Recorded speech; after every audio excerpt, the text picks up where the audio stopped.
in us but France. We doubt not of a fair and lucky war, since God so graciously hath brought to light this dangerous treason lurking in our way. Once more to the breach, dear friends, once more. We would have all such offenders so cut off. Every subject's duty is the king's, that every subject's soul is his own. We would not die in that man's company that fears his fellowship to die with us. But with this acknowledgement that God fought for us. If thou would have such a one, take me, and take me. Take a soldier, take a king.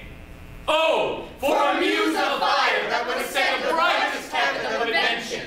A kingdom for a state, Princes to act, And monarchs to behold the swelling scene. Then should the warlike Harry, like himself, assume the port of Mars. And at his heels, leashed in like hounds, should famine, sword, and fire crouch for employment. But pardon, and gentle all, the flat, unraised spirits that have dared on this unworthy scaffold to bring forth so great an object.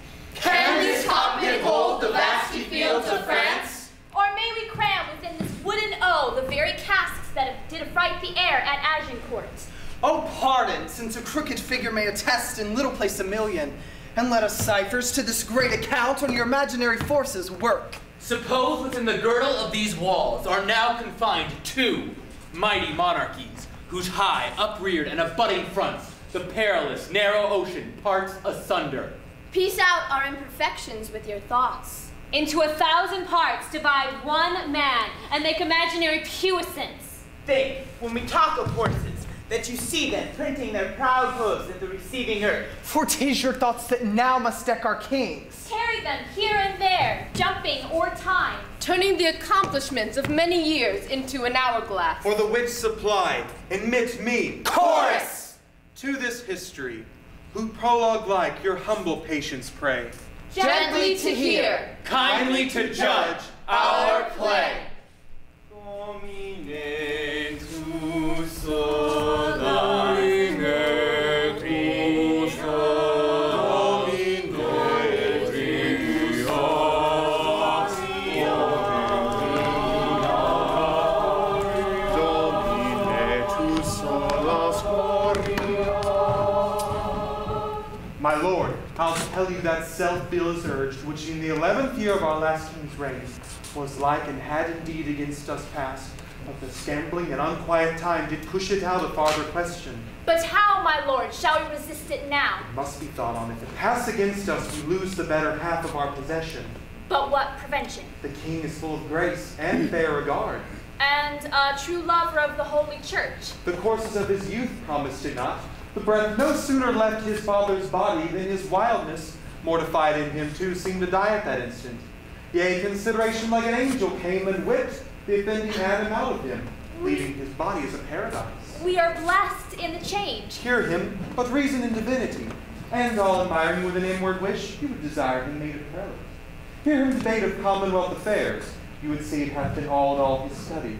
Lest it discourse of war, and you shall hear a fearful battle rendered you in music, which is a wonder how his grace should glean it, since his addictions was to courses vain, his companies unlettered, rude, and shallow, his hours filled up with riots, banquets, sports, and never noted in him any study. How now, for mitigation of this bill, urged by the Commons, doth his Majesty incline to it or no? He seems indifferent, or rather swaying more upon our part.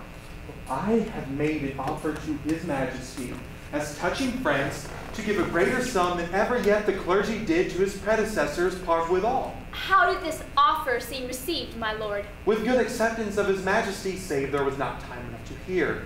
What was the impediment that broke this off? The French ambassador upon that instant craved audience. And I believe the hour has come to give him hearing. Is it 4 o'clock? It is. Then go we in to know his embassy. Where is my gracious Lord of Canterbury?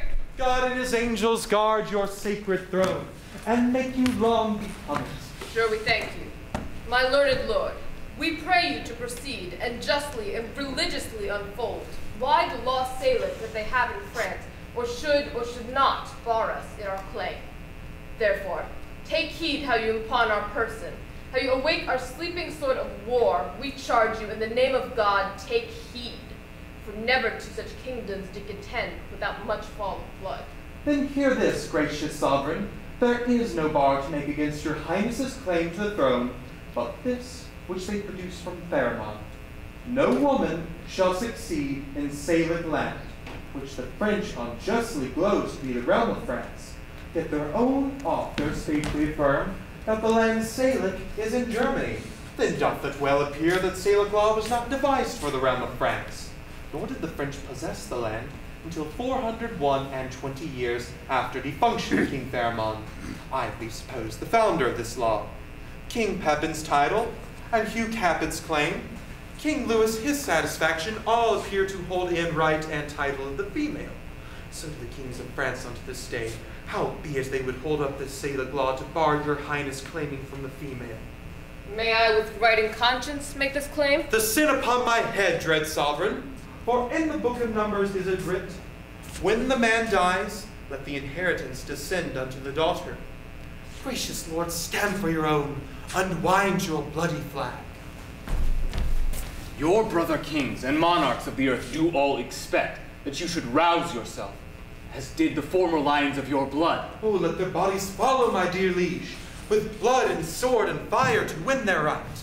In aid whereof, we of this spirituality will raise your highness such a mighty sum as never did to any of your ancestors at one time. Therefore to France, my liege. Calling the messenger sent from the Dauphin. Now are we well resolved, and by God's help and yours, the noble sinews of our power, France being ours, we'll bend it to our awe, or break it all to pieces. Now, are we well prepared to know the pleasure of our fair cousin Dauphin? For we hear your greeting is from him, not from the king. Your Highness, lately sending into France to claim some certain dukedoms there, in the rights of your great predecessor, King Edward III. In answer to which claim the prince, our master, says that you savor too much of your youth, and bids you be advised there's naught in France that can be with a nimble galliard won. You cannot revel into dukedoms there. He therefore sends you, meeter for your spirits, a ton of treasure, and bids you be advised that in lieu of this, the dukedom shall hear no more of you. This the Dauphin speaks. What treasure, uncle? Tennis balls, my liege. We are glad the Dauphin is so pleasant with us. His present and your pains we thank you for. When we've marched our rackets to these balls, we will in France, by God's grace, play a set, shall strike his father's crown into the hazard. We understand him well, how he comes o'er us with our wilder days, not measuring what use we made of them. But tell the Dauphin I will keep my state, be like a king, and show my sail's greatness when I do rouse me in my throne of France. For I have plodded like a man for working days, and laid by my majesty, but I will rise there with so full of glory that I will dazzle all the eyes of France, yea, strike the Dauphin blind to look on us.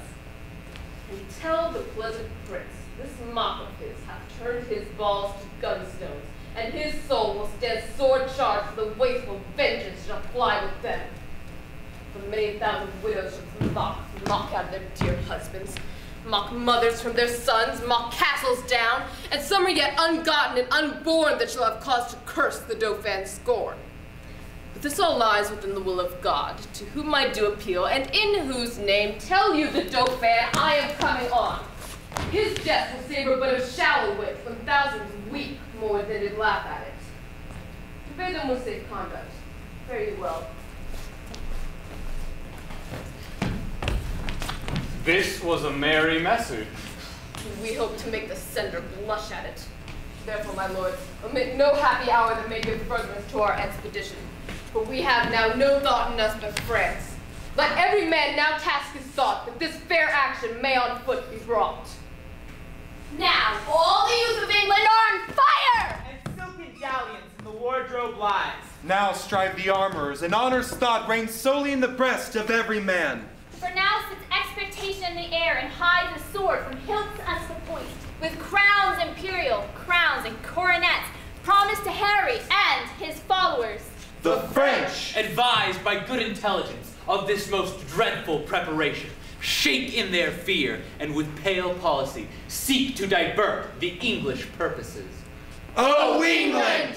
Model to thy inward greatness like a little body with a mighty heart. What might thou do? That honor would thee do, were all thy children kind and natural. But see thy faults! France hath in thee found a nest of hollow bosoms, which he fills with treacherous crowns, and 3 corrupted men. 1. Richard, Earl of Cambridge. And the second, Henry, Lord Scroop of Masham. And the third, Sir Thomas Grey, Knight of Northumberland. Have, for the guilt of France. Oh, guilt indeed. Confirmed conspiracy with fearful France. And By their hands, this race of kings must die. Ere he takes ship for France. The Traitors are agreed. The king is set from London, and the scene is now transported, gentles, to Southampton. Oh, the people sing of an English kingdom many long years ago. Who ruled his land with an iron hand that was born to make it Hello! Its only outer garment was a tiny undershirt that managed to hide the royal pride but never hit the dirt. Hey! Die-dee-die-dee-die-dee-die-dee-die-dee-die. Well met, Corporal Nim! Good morrow, Lieutenant Bardolph. What? Are ancient pistol in you friends yet?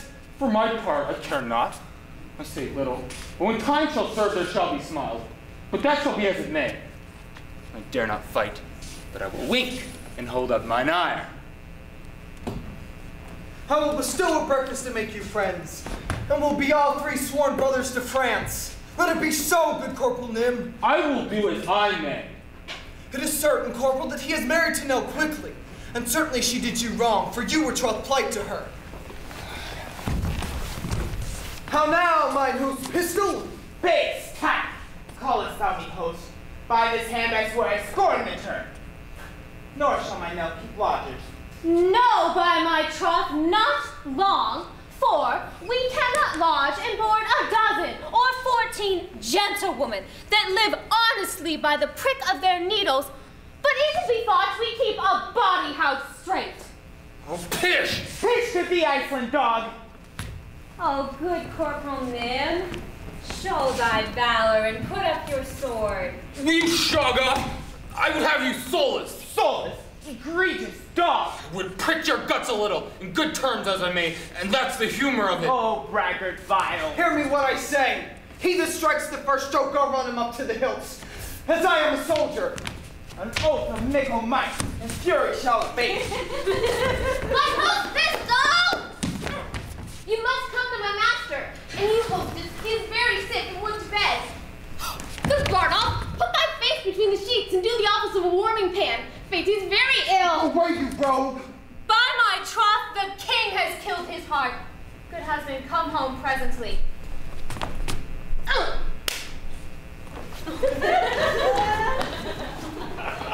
Come, shall I make you 2 friends? We must have friends together. Why the devil should we keep knives to cut one another's throats? You'll pay me the 8 shillings I want of you at betting. Base is the slave that pays. By this sword, he that makes the first thrust, I'll kill him! By this sword I will! Sword is an oath. Oaths must have their course.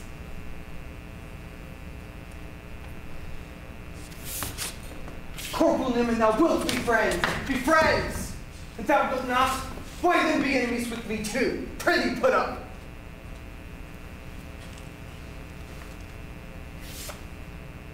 A noble shalt thou have in present pay, and liquor likewise will I give to thee. And brotherhood shall combine, and friendship.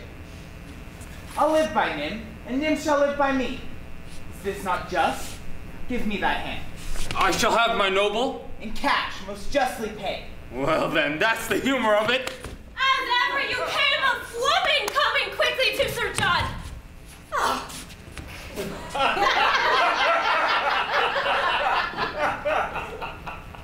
Poor heart. He is so shaped of a burning quotidian, tertian, that it is most lamentable to behold. Sweet men, come to him. The king hath run bad humors on the night, that's the even of it. Nymph, thou hast spoke the right. His heart is fractured and corroborate. The king is a good king, but it must be as it may. He passes some humors and careers. Come, let us condole the night. For Lampions, we will live. Domine tu sola gloria, Domine tu sola gloria. Oh God, his grace is bold to trust these traitors. They shall be apprehended by and by. How smooth and even they do bear themselves, as if allegiance in their bosom sat crowned with faith and constant loyalty. The king hath note of all that they intend, by interception they dream not of. Nay, but the man that was his bedfellow, whom he hath dulled and cloyed with gracious favors, that he should, for a foreign purse, so sell his sovereign's life to death and treachery. Now since the wind fair, we will aboard. My lord of Cambridge, and my kind lord of Masham, and you, my gentle knight, give me your thoughts. Think you not the powers we bear with us will cut their passage through the force of France? No doubt, my liege, if each man do his best. That I doubt not. Never was a monarch better feared and loved than is your majesty. True. We have, therefore, great cause of thankfulness. Uncle of Exeter, enlarge the man committed yesterday that railed against our person. We consider was excess of wine that set him on, and on his more advice, we pardon him. That's mercy, but too much security. Let him be punished, sovereign, lest example breed by his sufferings more of such a kind. Oh, let us yet be merciful. So may your highness, and yet punish too. Sir, you show great mercy if you give him life, after the taste of much correction. Alas, your too much love and care of me are heavy orisons against this poor wretch.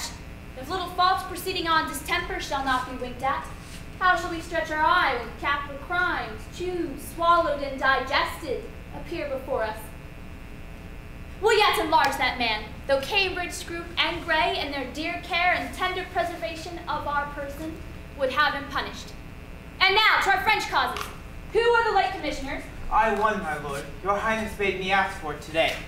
So did you me, my liege. And I, my royal sovereign. Then, Richard, Earl of Cambridge, there is yours. There yours, Lord Scroop of Masham, and Sir Knight, there is yours. Read them and know. I know your worthiness.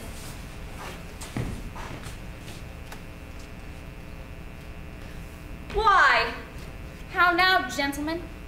What see you in these papers that you lose so much complexion? I do confess my fault. Do submit me to your highness' mercy. To which we all appeal. The mercy that was quickened us but late by your own counsel is suppressed and killed. You must not dare, for shame, to talk of mercy, for your own reasons turn into your bosoms, as dogs upon their masters, worrying you. See you, my princes and my noble peers, these English monsters.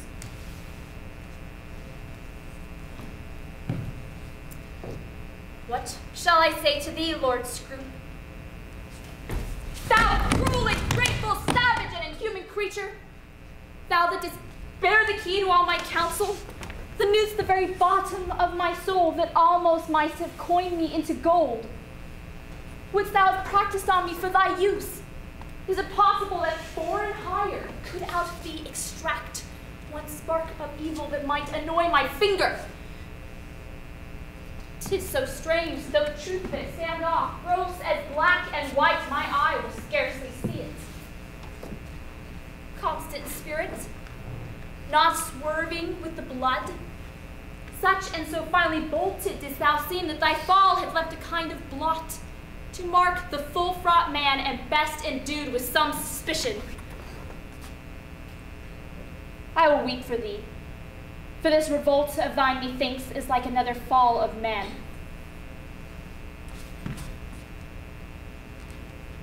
Their faults are open. Arrest them to the answer of the law, and God acquit them of their practices.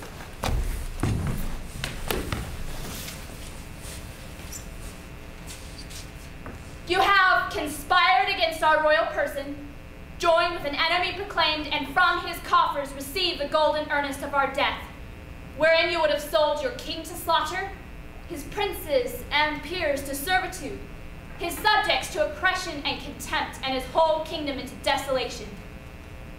Get you therefore hence, poor, miserable wretches, to your death, the taste whereof God of his mercy give you patience to endure, and true repentance of all your dear offenses. Bear them hence.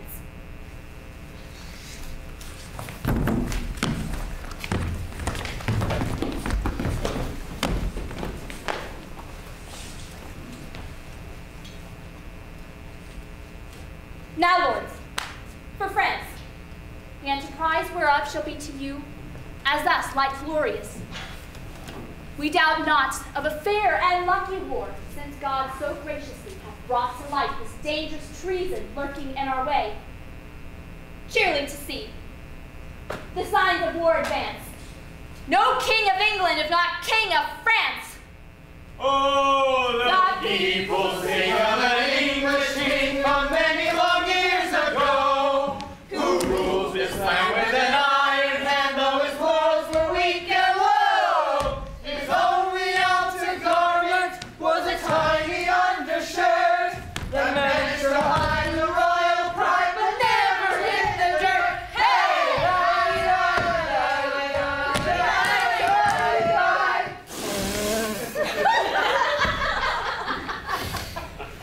Prithee, honey, sweet husband, let me bring thee to Staines.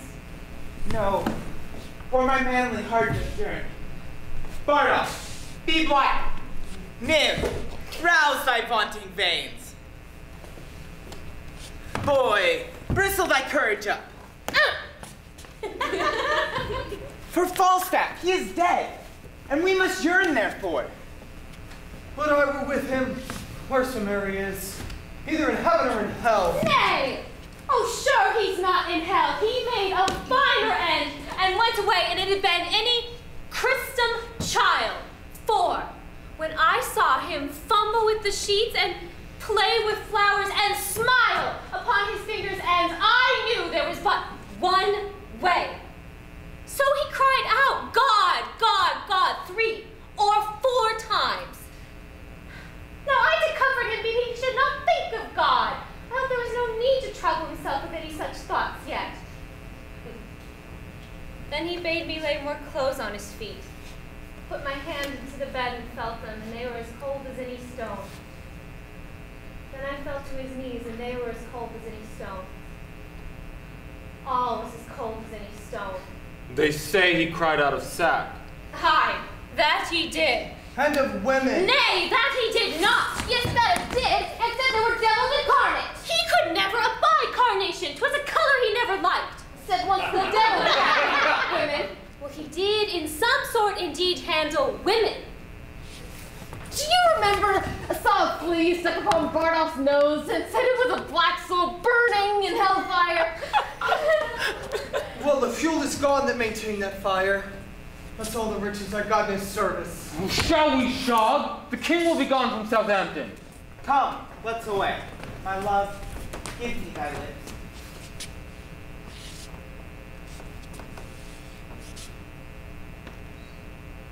Touch her soft mouth and march. Farewell, hostess!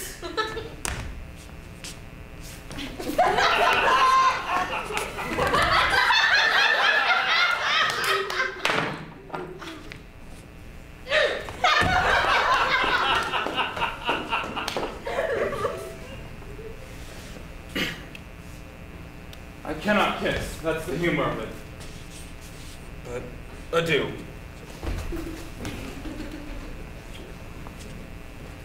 Farewell. Adieu.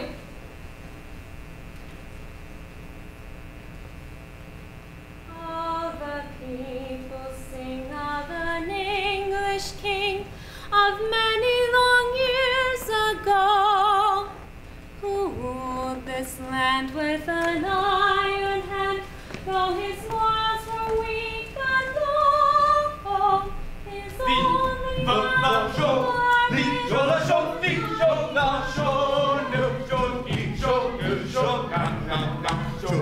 jolie, jaune, na, jola, jolie, jola, jaune. Thus comes the English with full power upon us, and more than carefully it us concerns to answer royally in our defenses.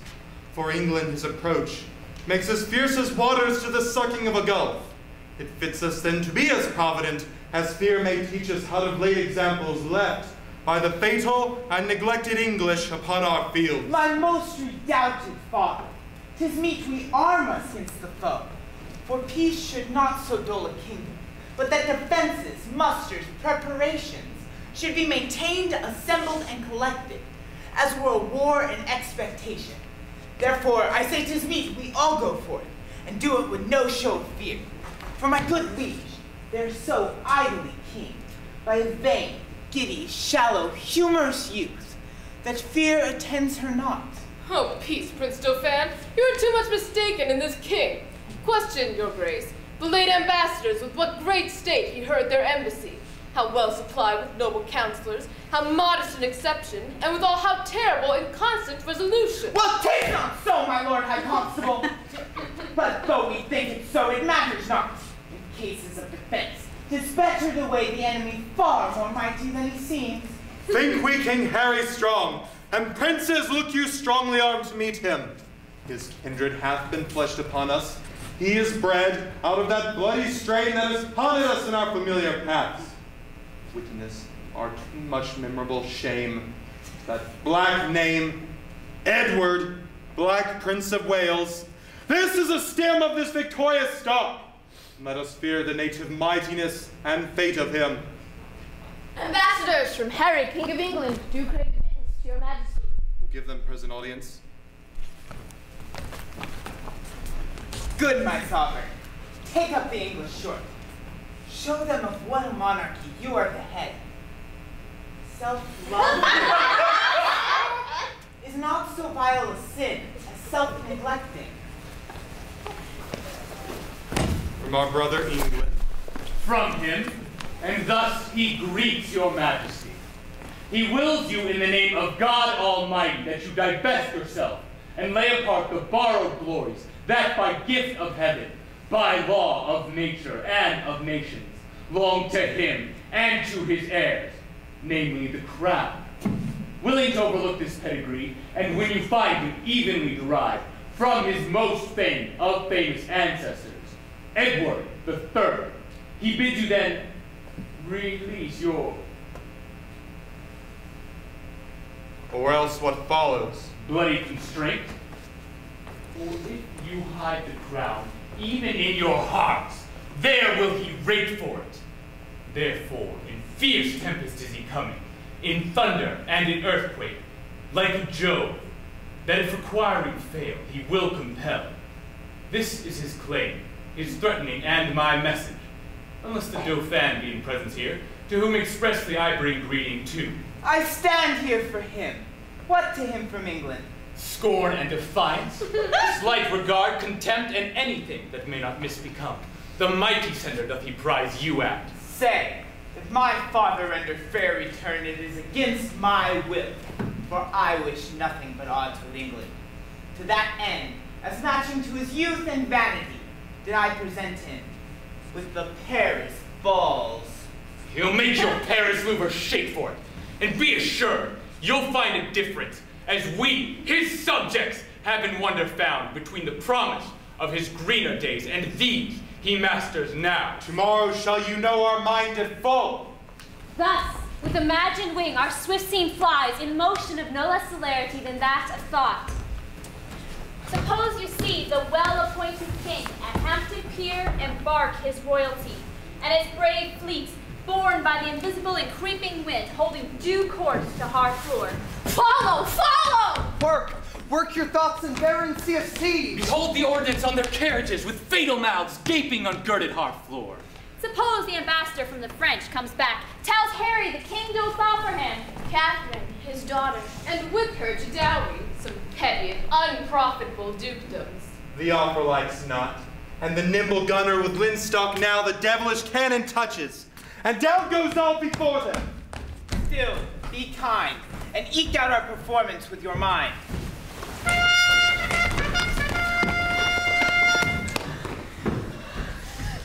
Once more to the breach, dear friends, once more! Or close the wall up with our English dead. In peace there's nothing so becomes a man, his modest stillness and humility.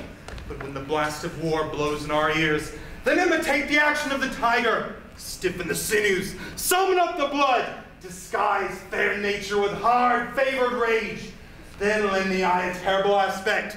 Set the teeth, stretch the nostril wide, bend up every spirit to its full height. On, you noblest English! Dishonor not your mothers. Let us swear that you are worth your breeding, which I doubt not, for there is none of you so mean and base who hath not noble lustre in your eyes. I see you standing like greyhounds in the slips, straining at the start. The game's afoot.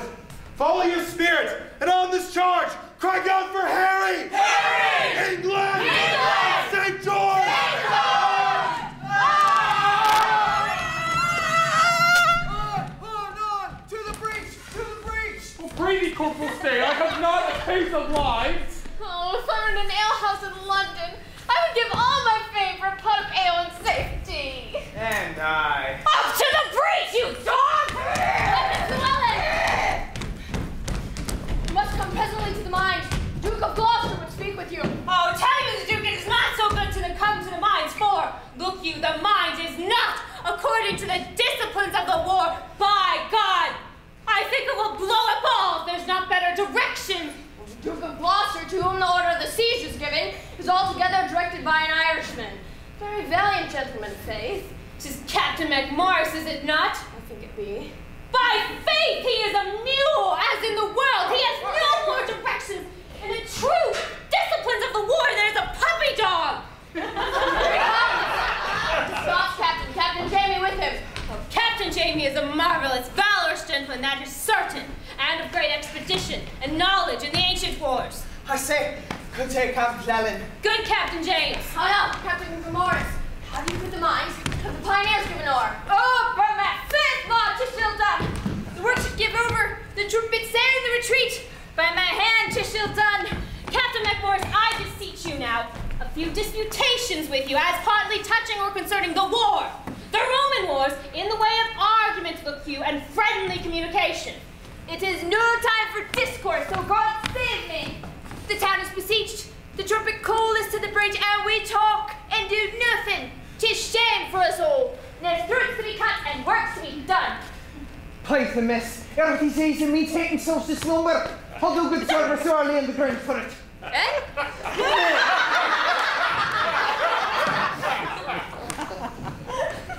Captain MacMorris, I think, look you under your correction, that there is not many of your nation that understand the disciplines of the wars. Of my nation? He's a villain, an illegitimate, and a knave, and a rascal. Who talks of my nation? Look you! Look you, Captain MacMorris, if you take the matter otherwise than is meant, peradventure I shall think you do not use me with that affability as in discretion you ought to use me. Or do not know you so good a man as myself, so God save me, or I will cut out your head! Hey, gentlemen, Paul! You will mistake each other! Hey, that's a fell throat. The town sounds a parley. How yet resolves the governor of this town? This is the latest parley we will admit. Therefore, to our best mercy give yourselves, or like to men proud of destruction, defy us to our worst. For as I am a soldier, a name that in my thoughts becomes me best, if I begin the battery once again, I will not leave the half-achieved Harfleur till in her ashes shall I buried. The gates of mercy shall be all shut up, and the flesh soldier, rough and hard of heart, with liberty a bloody hand shall range, with conscience white as hell. Therefore, Harfleur, take pity of your town and of your people, whilst yet my soldiers are in my command, whilst yet the cool and tempered wind of grace o'erblows the filthy and contagious clouds of heady murder, spoil, and villainy. If not, in moment while look to see, the blind and bloody soldier with foul hand defile the locks of your shrill, shrieking daughters. your fathers taken by their silver beards, and their most reverend hands dashed to the walls. Your naked infants spitted upon pikes, whilst the mad mothers with their howls confused to break the clouds. What say you? Will you yield in this void, or guilty in defense be thus destroyed? Our expectation hath this day an end. The Dauphin whom of succors we entreated returns us that his powers are not yet ready to raise so great a siege. Therefore, great King, we yield our town and our lives to thy soft mercy. Enter our gates, dispose of us and ours, for we no longer are defensible. Open your gates. Come, Uncle Exeter. Go you and enter Harfleur. There remain fortified strongly against the French. Use mercy to them all. For us, dear uncle, the winter coming on and sickness growing upon our soldiers, we will retire to Calais. Tonight in Harfleur we will be your guest. Tomorrow for the march are we addressed.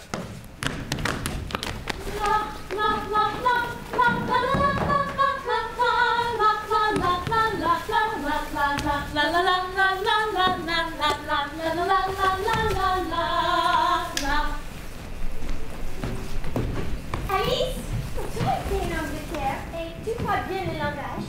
On peut, madame. Faut m'enseigner. Comment appelez-vous le main en anglais? La main, elle est appelée the hand. The hand. Et les doigts? Les doigts. Je pense que c'est appelé de fingre. De fingre.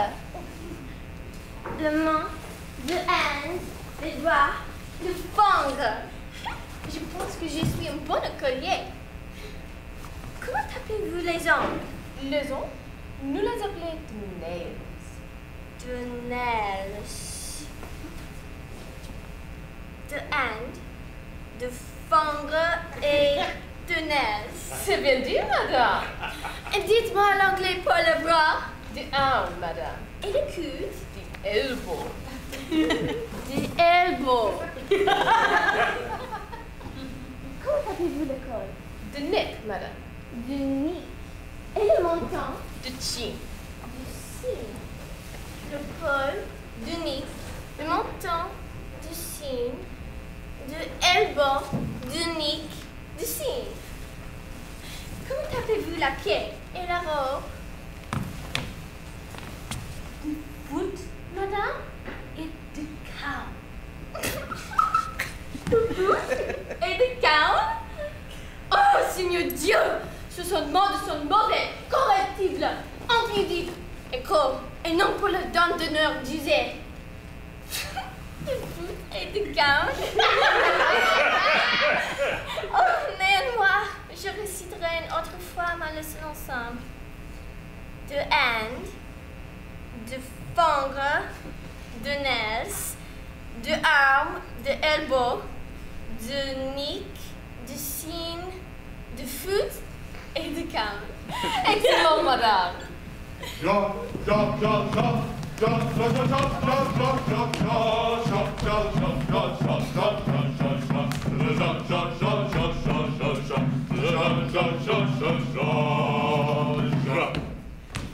Tis certain they have passed the river Somme. And if he be not fought withal, my lord, let us not live in France. What have they this metal? Is their climate not foggy, raw, and dull? Can sodden water decop their cold blood to such valiant heat, whilst our quick blood, spiritual wine, seem frosty? Oh, for honor of our land, let us not hang like roping icicles upon our houses thatched, whilst the more frosty people sweat drop of gallant youth in our fields. Where's Montjoy the herald? Speed him hence, let him greet England with our sharp defiance. Up, princes, and with spirits of honor edged more sharper than your swords, high to the field. Bar hairy England that sweeps through our lands, with pennons painted in the blood of Harfleur. Go down upon him, you have enough, and in a captive chariot unto Rouen, bring him our prisoner. This becomes the great. Sorry I am, his numbers so few, his soldiers sick and famished in their march. For I am sure when he shall see our army, he'll drop his heart into the sink of fear, and for achievement offer us his ransom. Now forth, Lord Constable, and princes all, and quickly bring us word of England's fall. Ah, Captain Llewellyn! He is not, God be praised and blessed, any hurt in the world, but keeps the bridge most valiantly with excellent discipline.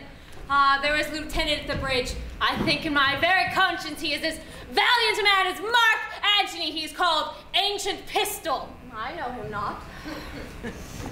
Here is the man. Captain, I thee beseech to do me favors. The Duke of Exeter doth love thee well? Aye, I praise God, and I have merited some love at his hands. Bardolph, a soldier, firm and sound of heart, and of buxom valor, hath by cruel fate and giddy fortune's furious fickle By wheel. your patience, Ancient Pistol, fortune is painted with the wheel to signify to you which is the moral of it, that she is turning and inconstant, and if you... The fortune is Bardolph's foe, and frowns on him, for he has stolen a pax, and hanged must to be. Exeter hath given the doom of death for pax of little price. Therefore, go speak. Speak, Captain, for his life, and I will thee requite. Ancient Pistol, I do partly understand thy meaning. Why then, rejoice therefore. If, look you, he were my brother, I would desire the Duke to use his good pleasure and put him to execution, for discipline ought to be used. Die and be damned. Figo for thy friendship.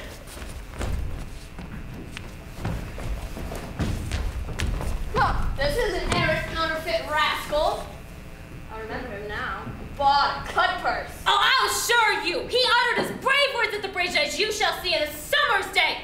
Oh, but it is very well. What he spoke to me, that is well. I warrant you when time is served.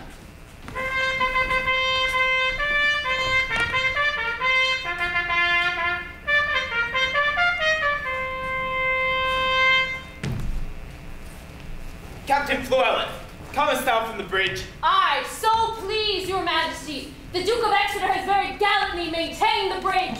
What men have you lost, Fluellen? I think the Duke has lost never a man, but one that is like to be executed for robbing a church.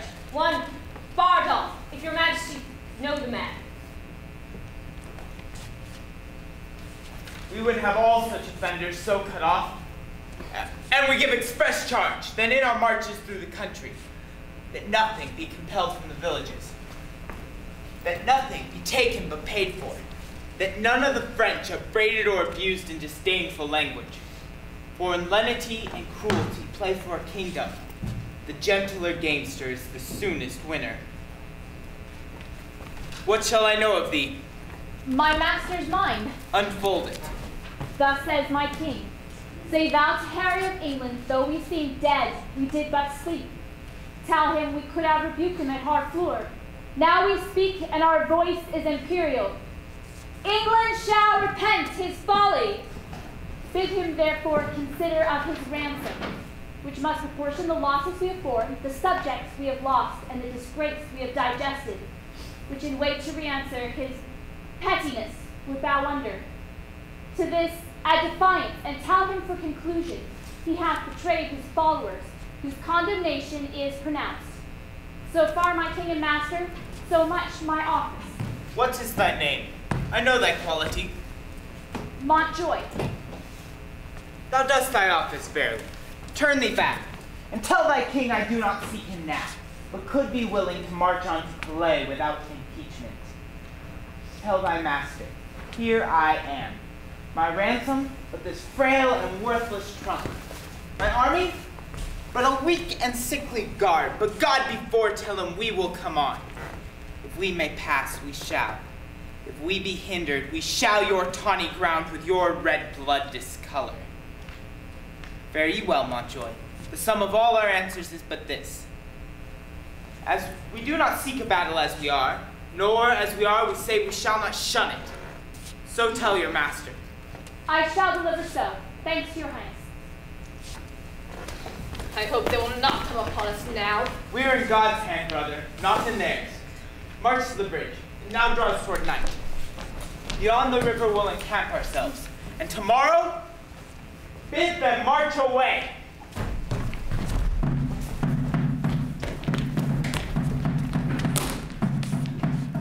I have the best armor in the world, would it were day. You have an excellent armor, but let my horse have his due. It is the finest horse of Europe. Will it never be morning? My Lord Orleans and my Lord High Constable, talk of horse and armor. You are as well provided of both as any prince in the world. I would not trade my horse with any that travels along four pasterns. When I bestride him, I soar. I am a hawk. Trots the air. The earth sings when he touches it. Indeed, my lord, he's a most absolute and excellent horse. I once heard a sonnet in his praise. It began thus. Wonder of nature! I have heard a sonnet begin so to one's mistress. Then did they imitate that which I comprised to my courser. For my horse is my mistress. Your mistress bears well. My Lord Constable, the armor that I saw in your tent tonight, are those stars or suns upon it? Stars, my lord. Some of them will fall tomorrow, I hope. And yet my sky shall not want. I will trot tomorrow a mile, and my way shall be paved with English faces. I would not say so, for fear I be faced out of my way. I'll go arm myself. The Dauphin longs for morning. He longs to eat the English. I think he will eat all he kills. He never did harm that I heard of. Or will do none tomorrow. Would it were day. Alas, poor Harry of England. He longs not for the dawning as we do. Now, is it time to arm? Come, shall we about it? It is now 2 o'clock. But let me see. By 10, we shall have each 100 English men. Now, entertain conjecture of a time when creeping murmur in the pouring dark fills the wide vessel of the universe. From camp to camp, through the foul womb of night, the hum of either army stilly sounds, that the fixed sentinels almost receive the secret whispers of each other's watch. Fire answers fire, and through their paly flames each battle sees the other's umbered face. Steed threatens steed in high and boastful neighs, piercing the knight's dull ear. And from the tents, the armorers, accomplishing the knights with busy hammers closing rivets up, give dreadful note of preparation. Proud of their numbers. And secure in soul, the confident and overlusty French do the low-rated English play at dice. And chide the crippled, tardy-gated knight, who, like a foul and ugly witch, doth limp so tediously away. The poor condemned English, like sacrifices by their watchful fire, sit patiently and inly ruminate the morning's danger. And their gesture sad, investing lank lean cheeks in war-worn coats, to presenteth unto the gazing moon so many horrid ghosts. Oh, now, who will behold the royal captain of this ruined band, walking from watch to watch and from tent to tent? Let him cry praise and glory on his head, for forth he goes and visits all his host, bids them good morrow with a modest smile, and calls them Brothers, friends, countrymen. A largesse universal like this sun, his liberal eye doth give to everyone. Thawing cold fear, that mean and gentle all behold as man worthiness defined, a little touch of Harry in the night. And so our scene must to the battle fly, where, oh for pity, we shall much disgrace with 4 or 5 most vile and ragged foils, right disposed in brawl ridiculous, the name of Agincourt.